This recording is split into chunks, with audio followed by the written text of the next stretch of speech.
amigas, aqui é a Camila de novo, e hoje eu resolvi falar sobre sociedade. A gente tem duas teorias, vamos dizer assim, de formação da sociedade. A gente tem o grupo dos naturalistas e também o grupo dos contratualistas. Os naturalistas têm essa ideia de que o homem ele é um ser político e a sociedade seria algo inevitável. Dentro dessa teoria encontra-se Aristóteles, que foi aluno de Platão, que por sua vez foi discípulo de Sócrates, que foi condenado à morte, mas isso aí é assunto para outro podcast. Aristóteles, que viveu entre 386 e 322 a.C., vivia na Grécia, e lá na polis ele tinha essa ideia de que é uma consequência natural da existência humana existir a sociedade. Então eles tinham esses autores, enfim, filósofos, tinham uma visão orgânica da sociedade. Então a ideia de que não existe um estado de natureza antes da sociedade, porque ela sempre foi sociedade. Para eles ninguém chegou e falou: olha, quem sabe a gente não funda uma sociedade, o que você acha? Não, era orgânico, fazia parte do ser humano. Por isso, o nome naturalistas.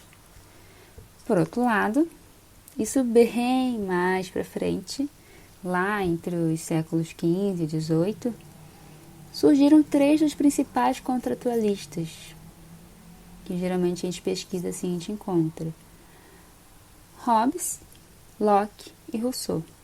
Os dois primeiros ingleses e o último suíço.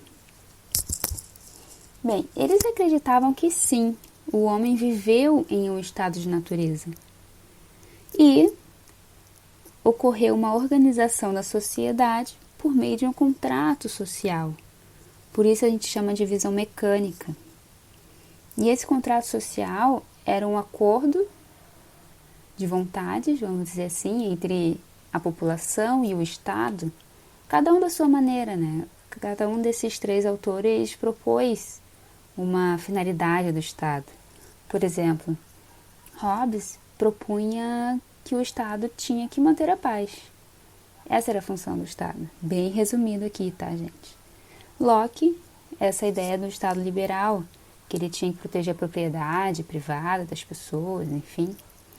Rousseau já tinha uma ideia da vontade geral, que essa deveria ditar as ações estatais. E feito esse breve resumo, mas em outros podcasts pretendo falar sobre cada um deles. Assim como a sociedade teve um caminho percorrido, os vinhos também não é diferente, né? Data de muitos séculos o seu cultivo, e foram anos e anos de estudos, testagens, para se ter o que temos hoje nos vinhos. Mas Camila, eu não entendo nada de vinho, não adianta tu me dar dica, que eu não vou saber o que eu estou tomando. Calma, gente. Pensando nisso, eu vou dar uma passada em alguns conceitos básicos para ninguém ficar perdido, né? Então, hoje eu vou falar sobre dois termos que são muito comuns no universo dos vinhos: varietal e blend. Ai, começou complicado. Não, gente, é bobagem isso. O vinho ele pode ser feito com uma variedade de uva ou com uma mistura delas, que aí seria o blend.